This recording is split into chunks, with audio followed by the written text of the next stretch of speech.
Lo diciamo? Lo diciamo? Finisce qui! È buona la prima per l'Inter, che da campione d'Italia lancia subito un altro messaggio al campionato e si riparte come meglio non si poteva.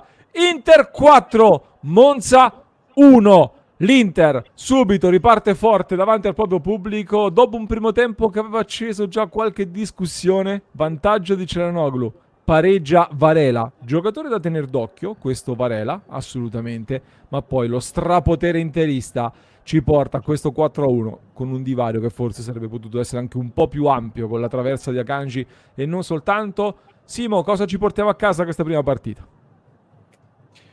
Ma ci portiamo a casa un divario che più o meno rispecchia, un divario nel punteggio che più o meno rispecchia quello che c'è effettivamente tra le due squadre. Il Monza ha fatto un primo tempo in cui è riuscito, secondo me, ad inserirsi nelle poche difficoltà dell'Inter, che erano difficoltà soprattutto legate, a mio avviso, al ritmo che non è riuscita a dare nella seconda metà del primo tempo, ed è proprio in quella fase che infatti hanno fatto gol e hanno avuto un paio di altre potenziali occasioni.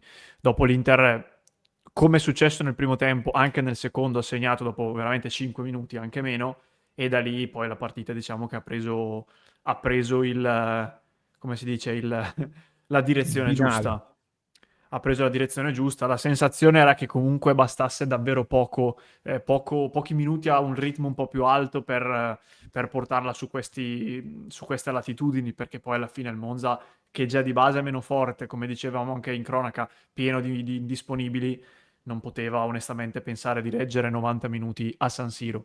E quindi ci prendiamo veramente un ottimo inizio che immagino che dia entusiasmo, visto anche la rotondità del punteggio. Kivu ha fatto 9 gol in 2 partite negli esordi nelle 2 stagioni, quindi non male anche in questo senso. E bene, bene così, siamo stati tranquilli gli ultimi 20 minuti a parlare un po' del Sì. più e del meno, questo è un po' l'emblema della situazione. Assolutamente, assolutamente. Siamo ripartiti un po' da dove avevamo lasciato, da un Inter che rulla gli avversari da una certa parte della classifica in giù. Detto che l'anno scorso abbiamo rullato un po' quasi tutti, quindi ci riconfermiamo così e quindi c'è molto spazio pure per analizzare i singoli e le varie scelte che sono state fatte in questa partita, dove a me Simo, intanto vabbè, la prima notizia, l'abbiamo detto, era stata la titolarità di Lautaro Martinez, perché di fatto era la formazione dell'anno scorso, anche a livello di uomini scelti con Jones e Spence in tribuna. L'unico nuovo arrivato era Stones, che poi tra l'altro nel finale ha avuto anche spazio, e poi ne parleremo.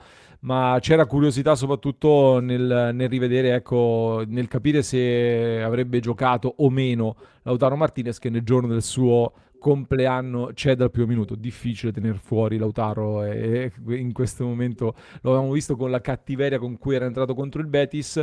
Ecco, io ho rivisto in questa partita varie cose che ho visto contro il Betis, ovvero la condizione fisica. È un Inter che evidentemente, avendo fatto la tournée, non ha potuto fare granché a livello di lavoro fisico prima e ha fatto molta preparazione quando poi è tornata in Europa e in particolare a Milano ad Appiano. Quindi evidentemente le gambe sono un pochino più appesantite in questo momento e poi ho rivisto anche degli ingressi in campo notevoli. Sucic mi è piaciuto tantissimo, mi è piaciuto molto Bonni come è entrato in campo anche lui.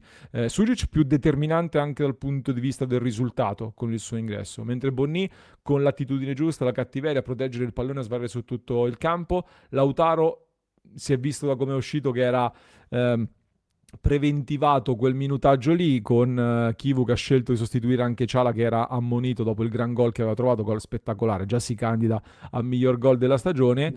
Un Andy Diouf, Simo, che dicevamo laterale destro a piede invertito serve per queste partite qua, l'uomo che punta, che dà fastidio alle difese avversarie quando si chiudono e ti si presenta con 2 assist. Il primo è più merito di Çalhanoğlu, il secondo è proprio un vero e proprio assist. Sì, ironicamente in cronaca dicevo appunto che Diouf ha mandato un messaggio di Marco che vuole battere il suo record di assist probabilmente con due assist subito nella prima giornata.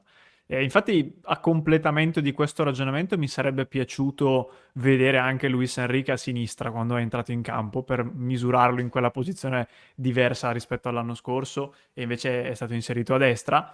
Sul resto sì, sono d'accordo. Mi è piaciuto veramente tanto, tanto, tanto Bonni, perché l'ho sempre detto fin dalla scorsa stagione, l'unico problema di Bonni è l'intensità che mette in alcune partite nelle quali entra in campo dalla panchina, perché poi numericamente, cioè scusa, tecnicamente Bonni è un giocatore che può sbocciare e arrivare secondo me a buoni livelli. Deve migliorare nel cinismo sotto porta, in un po' di cose, ma soprattutto nell'impatto. E oggi ha avuto un bel impatto, onestamente, è entrato bene, e quindi direi che i primi due cambi di Kivu, come abbiamo detto sul momento, hanno fatto la differenza. Poi la gestione è stata tutto sommato tranquilla. Sì, il secondo tempo infatti è stato di dominio con il quarto gol anche di Bissek a chiudere. Importante la rete di Zelinski che ha sbloccato la partita. Zelinski era stato un pochino chiuso, un pochino poco brillante nel primo tempo, però nel secondo è salito in cattedra anche lui, andando poi in cabina di regia a sostituire Ciala. Ti chiedo, Simo, uno dei grandi temi di questo precampionato era stato gli attaccanti non segnano, con la critica a Bonni, ma soprattutto a Pio Esposito. Oggi per me Pio Esposito ha fatto una grande partita perché aveva un cliente scomodo a marcarlo, Lucchesi, che gli ha strappato due maglie, in pratica gli ha staccato i numeri. Prima gli ha staccato il 9, poi gli ha staccato il 4 e quindi si è cambiato tre volte la maglia e ha lottato dal primo all'ultimo minuto, ha fatto il riferimento offensivo, ha lavorato per la squadra e poi ha trovato un gran gol di tacco. Esatto, sono totalmente d'accordo. È partito secondo me all'inizio con qualche imprecisione di troppo Sì. nel lavoro di sponda che gli veniva chiesto. Nel primo tempo soprattutto è andato a pescarlo alcune volte direttamente Pepo Martinez dalla porta a pescare Pio che veniva Lì in... però, scusami, lì però perché è stato bravo il Monza, secondo me, perché noi Anche sì. diamo sempre tante colpe a noi, però di fronte c'è sempre un avversario, no? E il Monza ci ha pressato in maniera interessante, chiudendo i rifornimenti a Martinez e praticamente hanno indotto obbligatoriamente Martinez ad andare verticale, quindi è stata una precisa scelta loro di dire Martinez lo spingiamo a lanciare lungo e poi sporchiamo i possessi con Lucchesi che marcava uomo strettissimo proprio Esposito.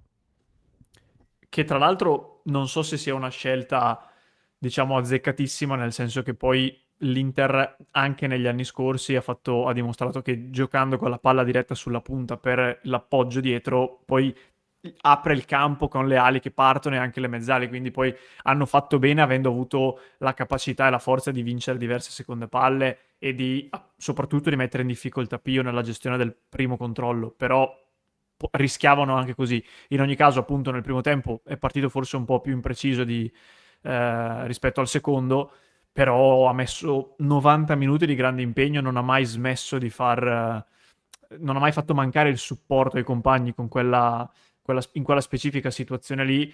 Una partita, penso anche abbastanza stancante dal punto di vista psicofisico, avendo sempre Lucchesi dietro che ti tira, ti strattona, ti fa cadere. Però Pio è nato per queste partite, secondo me. Con quel fisico lì e con quel modo di giocare, lui va a nozze in questi casi. E quindi poi si è preso anche un gran bel gol, tra l'altro, ma a prescindere un gol che secondo me si è meritato per il tipo di impegno e di prestazione che ha fatto.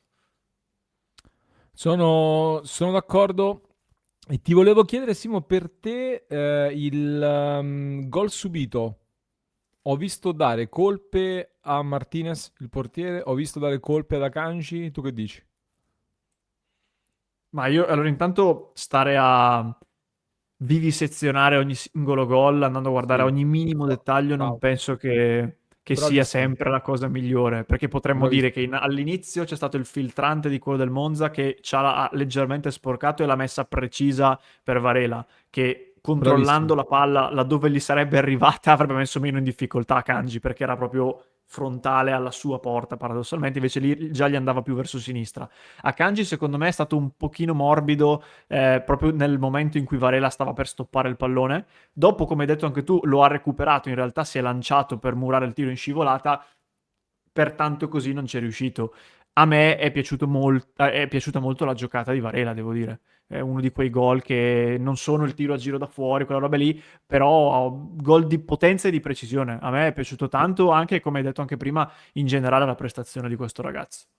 Sì, sì, l'ho detto più volte, lui ha detto che si ispira un po' a Lukaku e il gol è stato un po' quello. Con il corpo a corpo si libera, crea spazio dal difensore e batte sul secondo palo. Ogni tanto so che è difficile per molti, ma bisogna dare meriti anche agli avversari quando fanno delle cose fatte bene.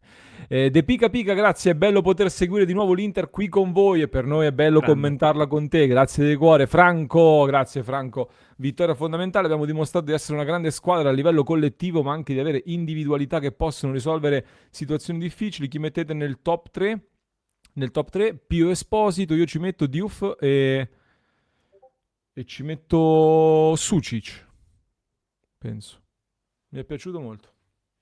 Più Simo? Esposito, Diouf, sì, il dubbio può essere tra Sucic e Ciala, però Mm. sì, tutto sommato ci sta come podio.